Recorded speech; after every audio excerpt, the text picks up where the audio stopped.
Welcome to another episode of Champions of Marketing. My guest today is Maira Genovese. She is the CEO and co-founder of influencer marketing agency MG Empower, who are based in London. Maira, thanks for joining me today.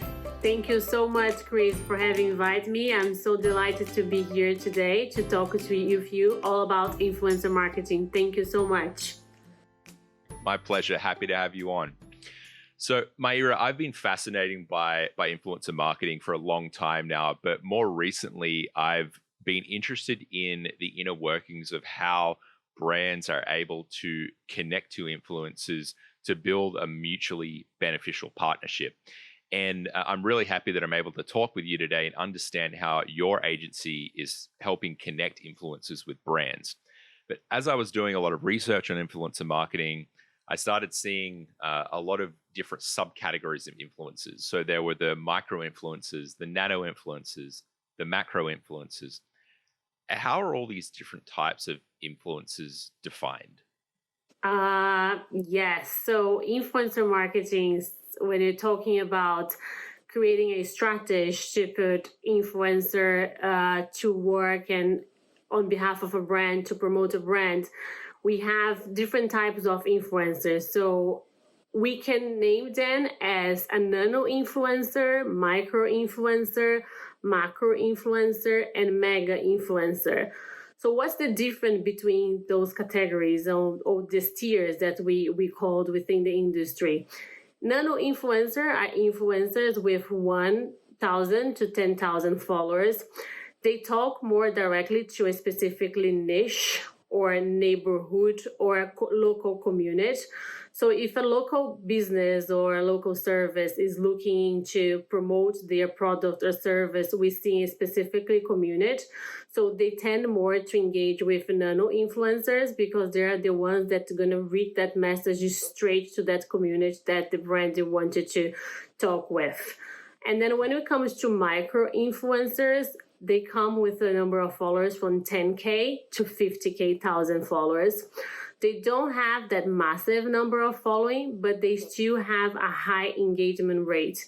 Why? Because again, they talk with a community that is very kind of niche and they're interested in a subject that they normally talk about it.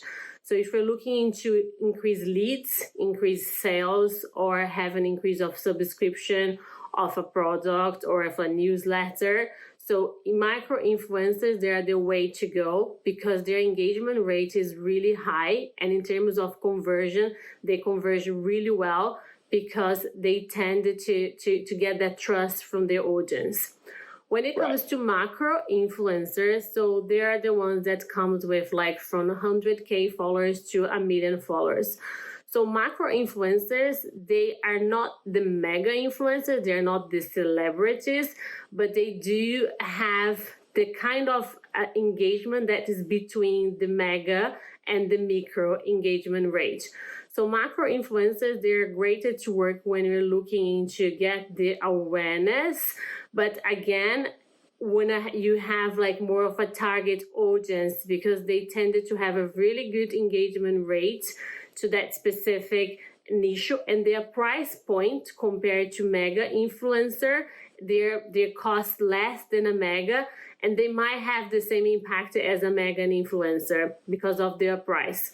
So mega influencer, we're talking about the big celebrities, the big names like Kendall Jenner, the Kardashians, Cara Delevingne. So the big names, Chiara Ferragini, which is a very well-known influencer from Italy, they are the ones with over 1 million followers. So they're more expensive to work with. So a brand that is interested to engage with a mega influencer, they will have to be willing to invest more. The good thing about working with the mega influencer, if it's a brand is looking into brand awareness and reach and get the audience, get to know their brand, the mega influencers are their way to go. But if they're looking for conversion and high engagement rates, we wouldn't suggest a mega influencer. We would say for brands to stay between between macro and macro influencers. Mm-hmm. So it sounds like the awareness should be focused on the mega and the macro influencers, and then when you're looking for conversion and actually turning a product placement or a brand partnership into revenue, that's when you go down the line into the higher engagement rates of a micro and a nano influencer. So on that note, what types of brands would work with a macro and a mega versus a nano and a micro? What products are you seeing that are different in those different categories? It's vary a lot, Chris, because it really depends to the objective of the brand, right? Because you can have a big brand. So we have clients like, for instance, Chopard is one of our main clients. So if it really depends, if Chopard is looking into launching a new product or a new collection of jewelry, so they need the brand awareness, but at the same time, they need the conversion, right? Because they're launching a new collection. For Chopard to get the awareness, they will have to work with the mega influencer because they can promote the new collection in a scale. But at the same time, we need to have the macro and the micro influencers to help with the conversion of the new range of collection. So we would have to work with both. It's really varies, depends on the objective of the brand. Of course, as I mentioned earlier, to work with mega influencer brands, they need to be willing to spend more because they are more expensive due to their number of followers and then the engagement rate. So it's really depends what the brands wanted to get as a return of investment.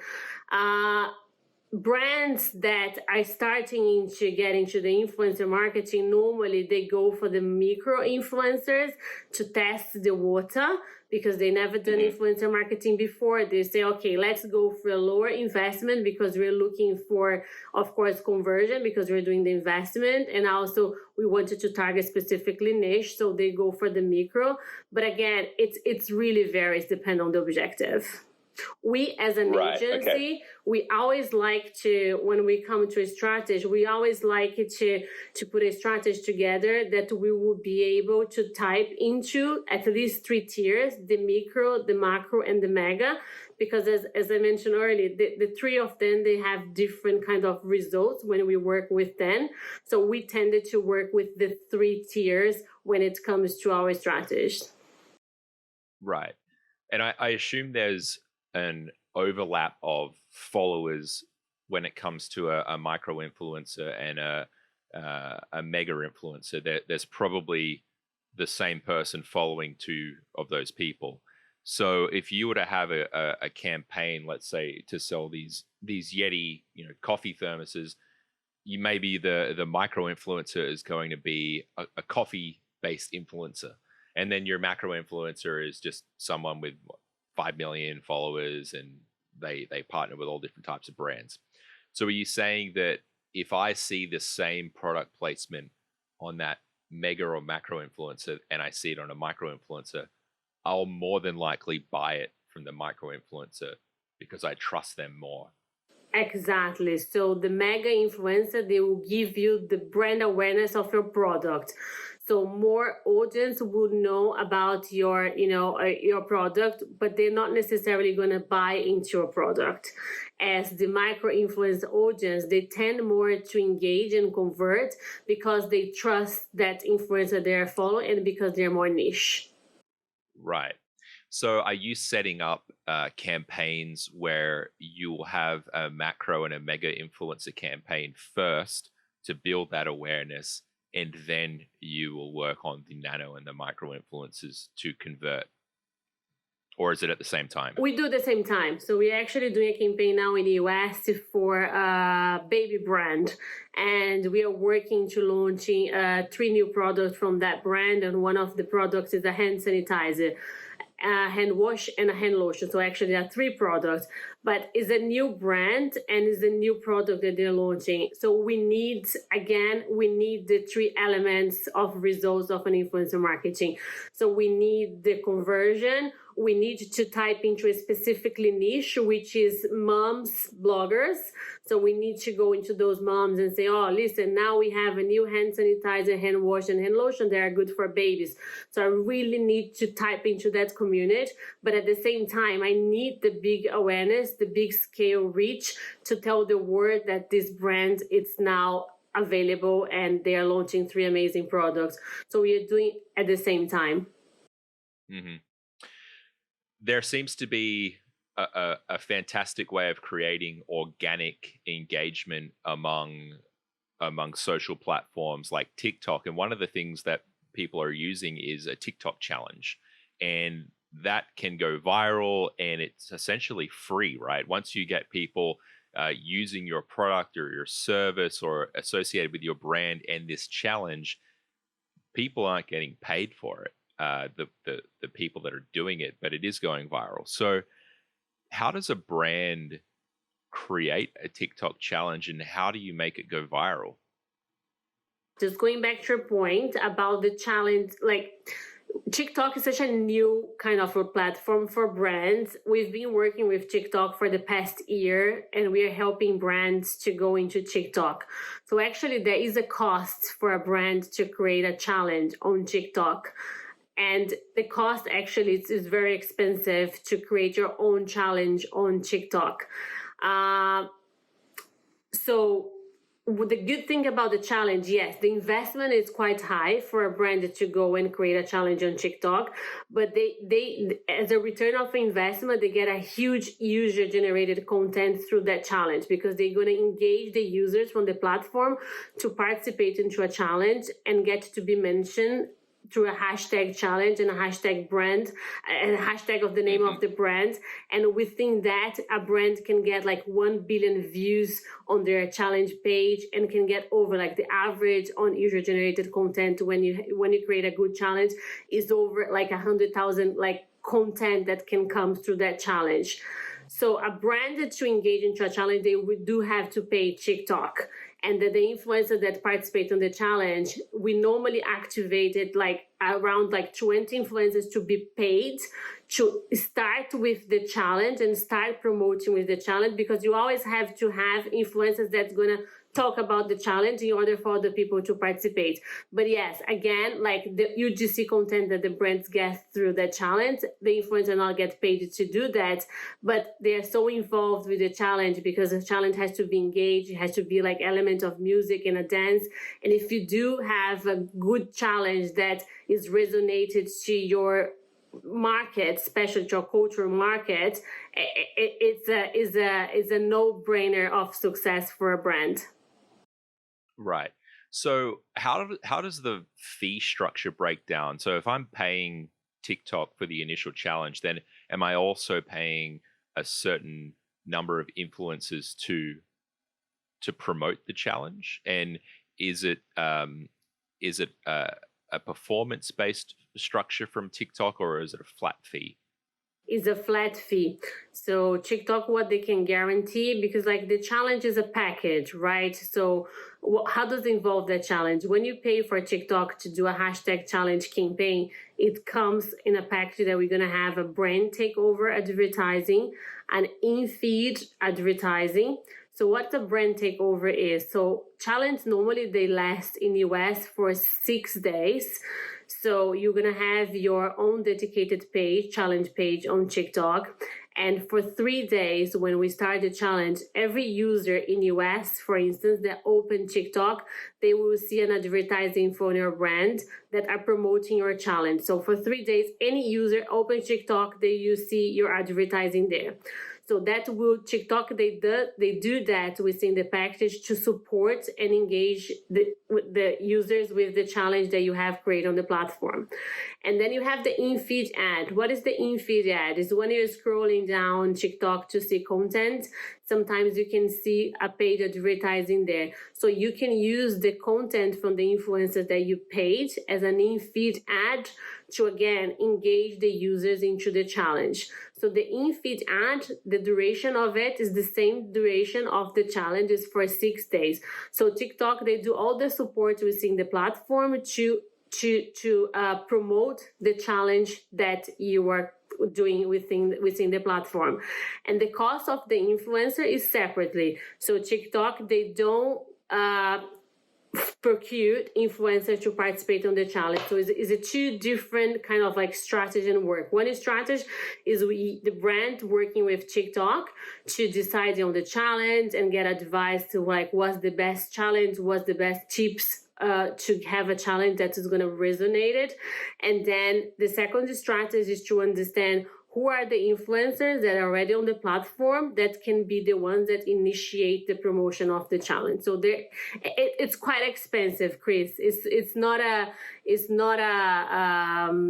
low investment for a brand when they wanted to go on TikTok as a paid advertiser. The fee, going back to your question, they're a flat fee. So you have a cost for a challenge, and then there's a package that's included, like the brand takeover, the in-feed, and the challenge page. But if you don't want to do a challenge campaign on TikTok, you can always only do the in-feed ad. There's a lot of brands that they don't have the investment on the challenge, but they do invest on the in-feed ad. The cost for in-feed ad on TikTok is based on CPM. So there's a minimum that you have to spend, and they guarantee impressions for the brand. Right. So I think a lot of small businesses and startups they're finding it difficult to navigate the world of influencer marketing. And I think that's where an agency like yours can really help out. How does a brand quantify the value of an influencer? Like, how do I know I'm putting in marketing spend, but how do I really know what I'm going to get out of it? It really depends on the brand objective, because there's a various way of measuring a campaign. If a brand is looking into brand awareness, again, it's very difficult to measure the result of a brand awareness, because you can measure the potential of those influencers that they had an impact on the reach and the brand awareness of our brand. But the majority of the brands, when it comes to influencer marketing, they're looking more into sales and in conversion. So the way we can measure that within Instagram, as an example, is creating the swipe up links on Instagram stories. So what we do as an agency, for every influencer that we work, in order to understand their metrics and their conversion in terms of sales for our clients, we provide them with a link for them to use on Instagram stories. So that means that every time someone's like a user swipe up their Instagram stories, and that goes straight to the brand website, we can quantify how many leads that specifically influencers is getting into the brand. And of course, this is one of the measurements, but we also have the engagement rate. That is very important metric to consider when we are measuring the results of your campaign. Engagement rate is everything that is related to comments, to like, to click through, to sharing posts, to views. So all combined, we can have the engagement rate for that specifically campaign, and of course by each influencer. CPM, cost per million, is one of like the most important metric as well when it's coming to quantify like how much I'm getting for what I'm paying and what the results the brand will get from that influencer. So we as an agency, we work a lot based on CPM to understand if we are paying the correctly fee for that influencer, because like when you work with influencer, when you get a quote from them, they tended to send you an extraordinary price for their video, for their photos. But through our in-house platform, we are able to check like their engagement rate, and through the engagement rate we can analyze their CPM, and through that we can quantify how much that influencer should cost, and if we work with her, what's the result we can expect from that influencer based on those metrics. Right. So influencers have the ability to send out their own quotes, and they're able to quantify their own value. But you have the data to actually respond and say, well, your engagement rate's this is what other engagement rates are charging that are similar to you, and you're able to then use that information to get a better deal for the brands that are trying to work with them. Absolutely, yes. For us, it's especially when it comes to influencer. It's very important to analyze their data very carefully. Especially nowadays, we all know about the fraud system that influencer marketing has, right? So influencers buying followers, and now influencers can actually buy engagement as well. They can buy likes, they can buy comments. So like we cannot be sold for what we've seen on Instagram or on YouTube. It's very important to do that data analysis before. And in doing that, you can understand their media value through their engagement rate. So every time we get a quote, yes, they have the ability to decide how much they can charge for their posts, for their content. But through our analytics, we can always go back and say, okay, but through our data analysis, we can see that your engagement rate is less than 1%, is that the past campaigns you have performed like this. So and with that we can have good kind of rates with the influencer, because we have all this like kind of like backup in terms of data to go back to the influencer and really kind of discuss exactly how much it should cost their price for content. So how much does it cost on average to advertise with an influencer? I know that's probably how long is a piece of string, right? It's impossible to answer, but could you give some kind of example for, say, a micro influencer and a macro influencer? Again, something that's very important to mention, that like we work with influencers on a global level, right? So we work with influencers in the US, in South America, in Europe, in Southeast Asia, and price, again, they vary a lot from country to country, and sometimes it's really shocking to see the price difference between markets. We go like, wow, we did a campaign in Taiwan in December, and we thought that Taiwan would have like an average price from like UK and France. When we went to Taiwan, their prices are so expensive that we were like, wow. Really? Yeah, so when we never thought that like Taiwan, a small market, influencer would charge so much. And why? Because the influencers in Taiwan is a big thing, and a micro, macro, and mega, they are so powerful in Taiwan. Like people in Taiwan, they are so tended to kind of follow guidance and content from influencers that they charge a lot of money. So, but give you an answer to you, like mega influencer in general, you're looking into 15 to 30,000 K per one post on Instagram, one photo.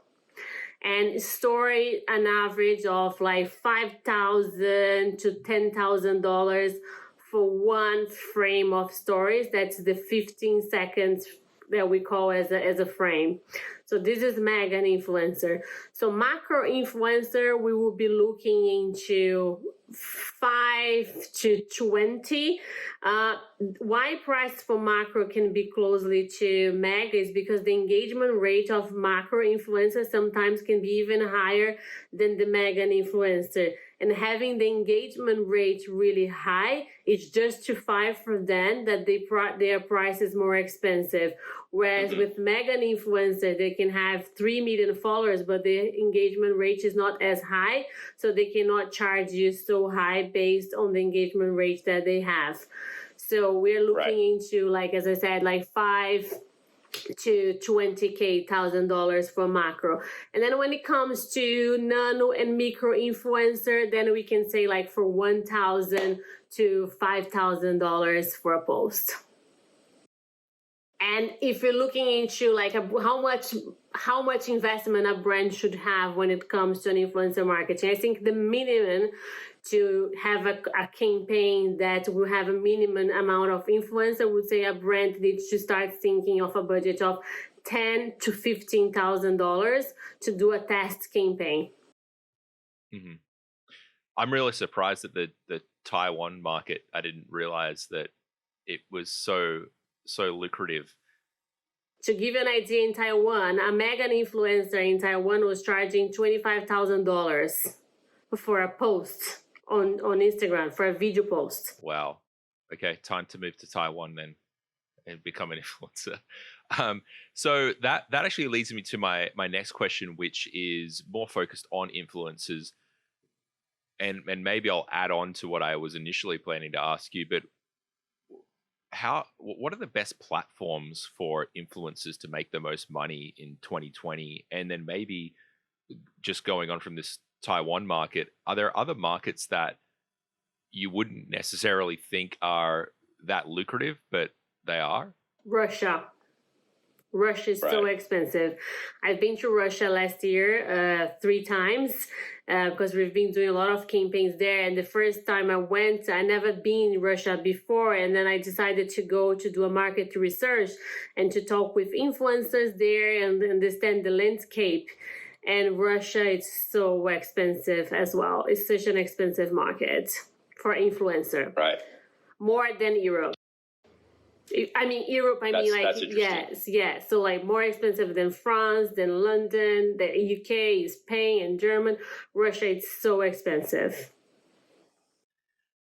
So there's so many platforms right now where influencers can make money. TikTok's obviously the newest one. Instagram has got a pretty strong hold on the industry. What's the best platform or the most lucrative platform for an influencer in 2020? As you mentioned, like TikTok right now, like TikTok from January, we're seeing like a curve growing for influencer on TikTok.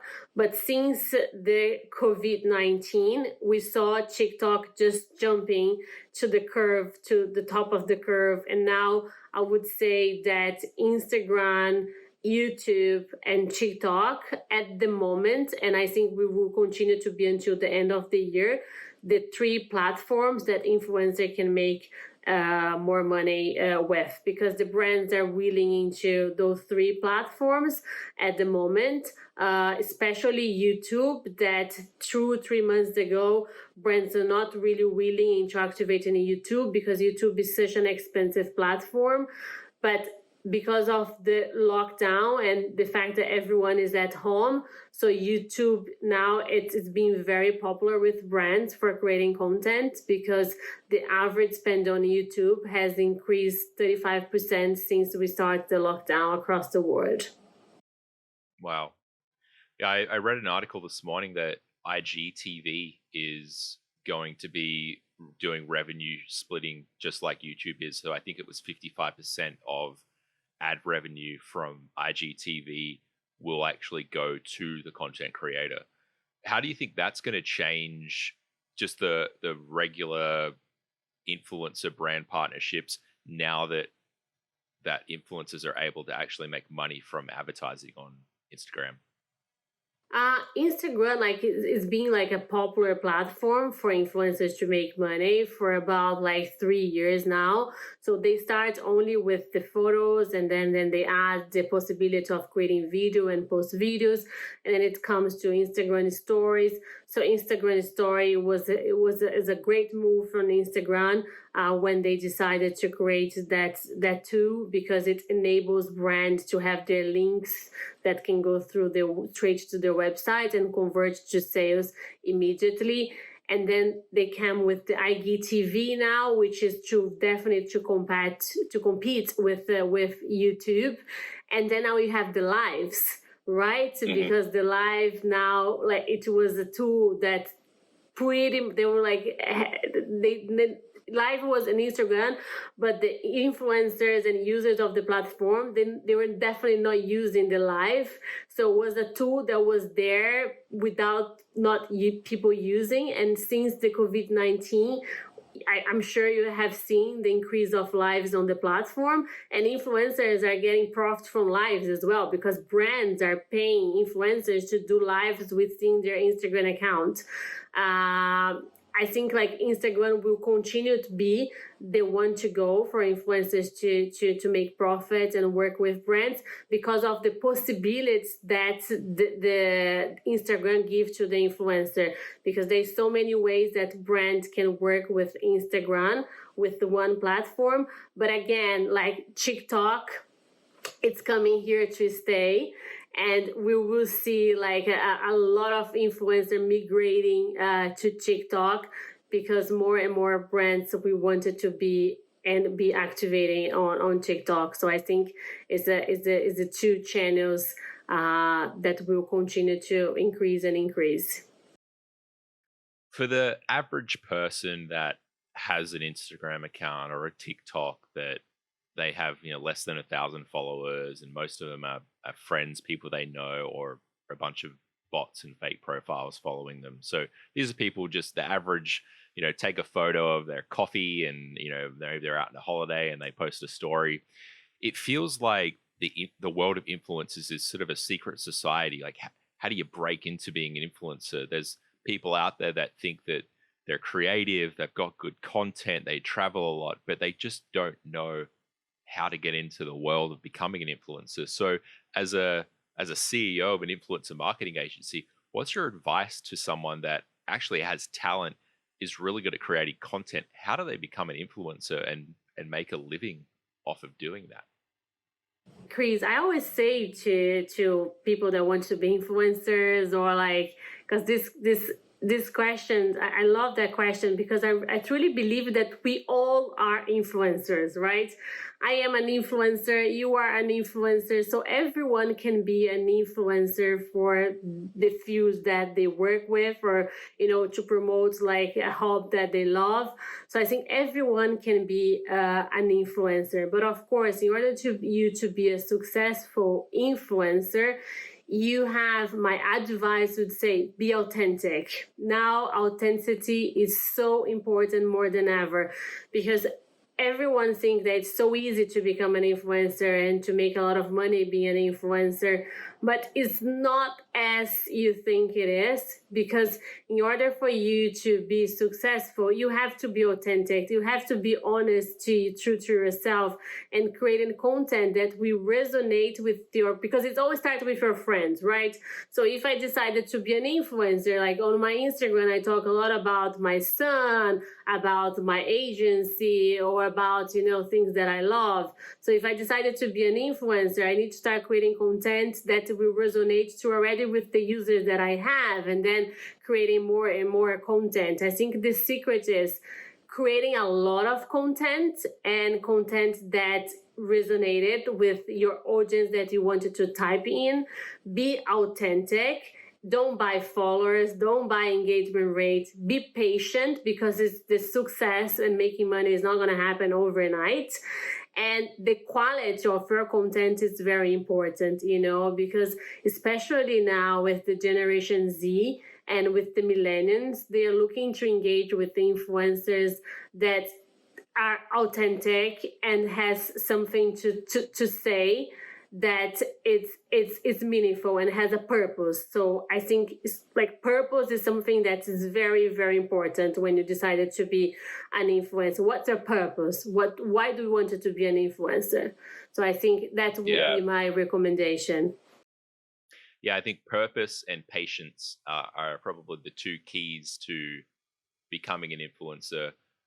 I think there's probably a lot of people out there that are doing it as a money grab. They're thinking, oh, I can do this, it's easy. And then they do go down the path of buying influence, buying followers, buying engagement, and they end up just becoming another one of those fake influencers. And brands are like, you have the ability to know if someone is a fake influencer, right? So they really need to focus on quality content, and maybe finding a niche that someone else hasn't already tapped into. Exactly. And I think it's always important, because like if an influencer doesn't have that patience, to build their profile, to build their content, and really type into a niche that they think will resonate with what they wanted to talk about it, and they're not going to last longer if they buy followers, if they buy engagement. I've worked with an influencer in Brazil, so I managed her for 3 years. When I started the agency, I started as a talent management agency 5 years ago, and I worked with Camila. She's an influencer from Brazil, but she's been doing blogging and influencer for about over 10 years.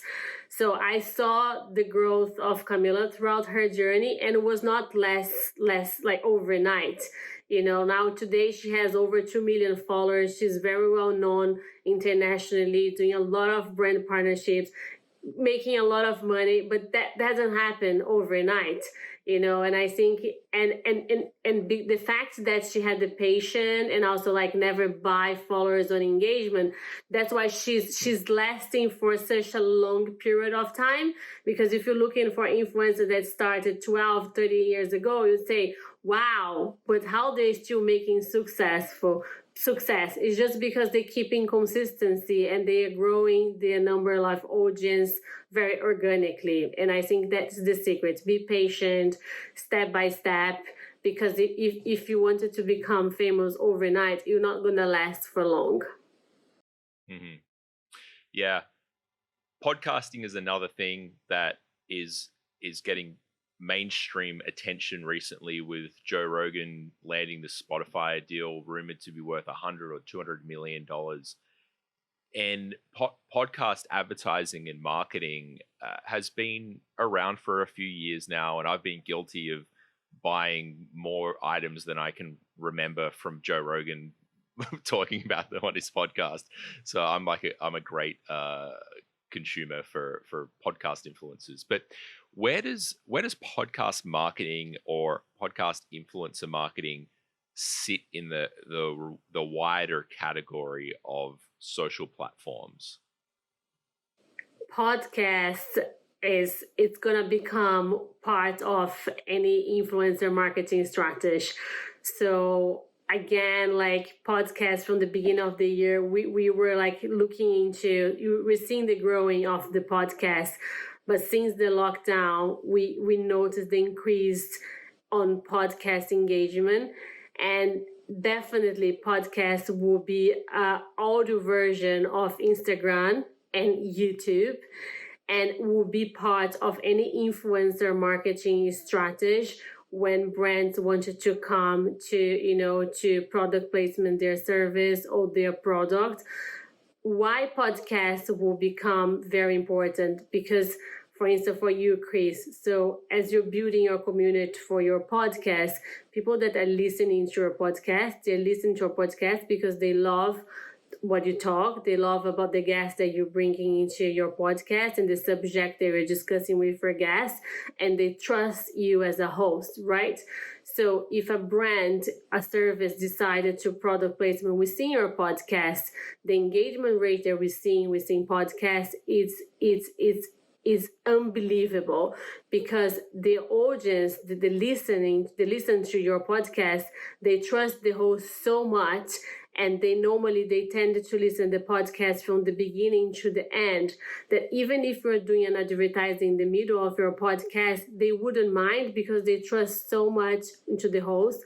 And that's why brands are more and more going into podcasts to product placement, and we will see a big increase on podcasts for the next 6 months. Mm-hmm. Yeah, as I said, if I'm anything to go by, podcast advertising and marketing works. No, absolutely. Yeah. So I want to learn a bit more about your agency. So MG Empower, can you walk me through how, if I'm a brand, I come to you, I want to start getting into influencer marketing, how does it all work? So we position ourselves as a global influencer marketing agency. So we've been around for 5 years. Our headquarters is in London, but we act across several markets like America, South America, Southeast Asia, Russia, and of course, Europe. So if a brand comes to us, like, our approach is very international, it's very global.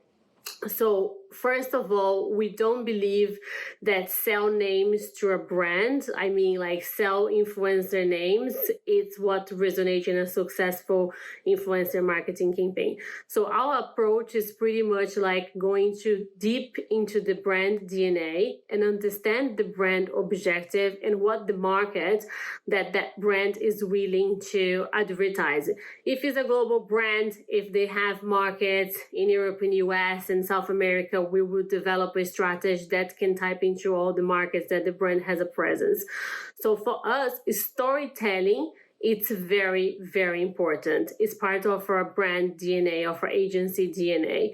So we believe that customer, they are not, and like they're not robots, right? So like customer, they're people, and people, they buy into stories, they buy into meaningful stories, they buy into emotions, and they buy into storytelling.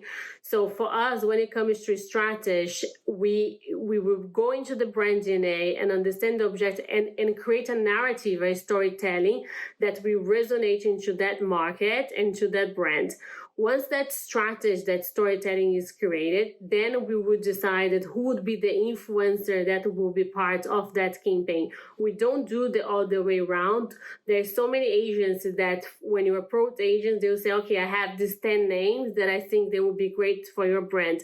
The way we work is very the opposite. For us, first, let's create this storytelling. Let's create this strategy and then understand who are the influencers that can take part of this campaign to resonate into that campaign, and of course to bring the results that we're expecting to have through that brand investment. Procurement, when it comes to the side of influencer, for us, as I mentioned early on our conversation, it's so important for us to go into in-depth on influencer data and metrics, to understand engagement rates, to understand the health of their followers, to understand how they've been performing in past campaigns. Because like influencer marketing, you can have the most beautiful strategy in storytelling, but again, if you don't have the right influencer to participate on that campaign, the campaign will be a failed. So for us, it's just like the two elements are so important. That's why we have built our own CRM database in-house, so where we can have all this data point analysis and also have the benchmark of performance of influencers to understand performance before putting an influencer forward for our campaign. The fact that we have created our network of influencers across 40 territories, it's enabled us to engage brands in a global level with 17 different languages. So our approach is very global. We have a team that supports us in Brazil and in the US that enable us as well with the time zone to implement campaigns in those markets. But I would say that our main differentiation from the other agency is that the DNA of us creating a strategy with a purpose and a storytelling and a meaningful story that will engage audience in a more kind of like organic and trustworthy way. Mm-hmm. So for any brands or influencers that are listening or watching this episode, where can they reach you? Where can they get in touch to learn more about working with your agency? So they can reach us on our website, which is mgempower.com, or through our social media. So we have presence on LinkedIn, Instagram, Facebook, and YouTube, and email address mg@mgempower.com.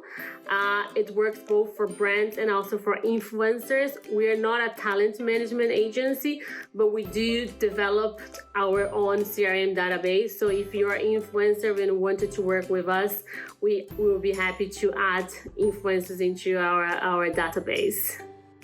Great. Well, I'll include all of those contact details in the bottom in the description of the YouTube video and also on the LinkedIn post.